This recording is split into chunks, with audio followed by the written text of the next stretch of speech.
So ours is a major Lego fan house.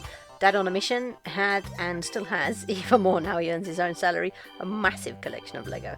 I had quite a bit, and the boys of course followed in our footsteps. We actually went twice to Legoland, but most of the images in this video are from the second time, where it was just me and our two boys. I don't know quite what we were expecting when we went the first time. Probably the whole park to be like the first bit, where you get the Star Wars exhibit, which was absolutely brilliant.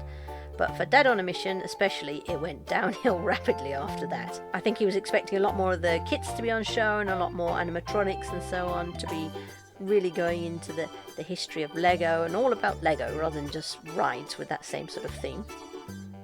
Anyway, the first time we visited was about April time, I think, and it was packed. The queue for each ride was listed as something like an hour, and that was just too much. So in the end, we just didn't go on any of the big rides the first time we went. Hence, the boys and I went back on a rainy midweek day in the middle of the summer holidays when we hoped it would be a bit quieter. We went later on in the day, hoping to be at the back end of the crowds, and our longest queue was about 30 or 40 minutes, I think. That's still a ridiculous amount of time because it really limits what you can get done in a day. It really puts a downer on a day out. But we stayed right to the end, and so we were able to squeeze in a couple of goes on the laser raiders with only 5-minute queues each. And for me, this whole money-making feel, this whole merchandising opportunity thing was just being thrust down your throat everywhere you went.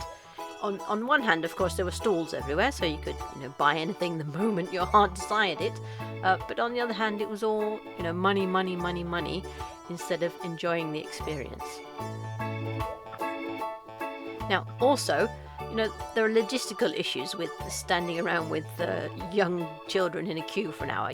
They need the loo and they need feeding and all that stuff. So we managed to take some sandwiches with us, and I think we actually ended up eating them in a queue, probably for the pirate ride. But, if you get to the front of the queue and a child announces they need a wee, then you're absolutely scuppered. You can, of course, pay a reasonable amount of money for a queue bot so that you can queue without actually standing in the queue. But again, that just adds to the cost. I mean, it's already 60 quid each to get in. So I'm glad we had the experience.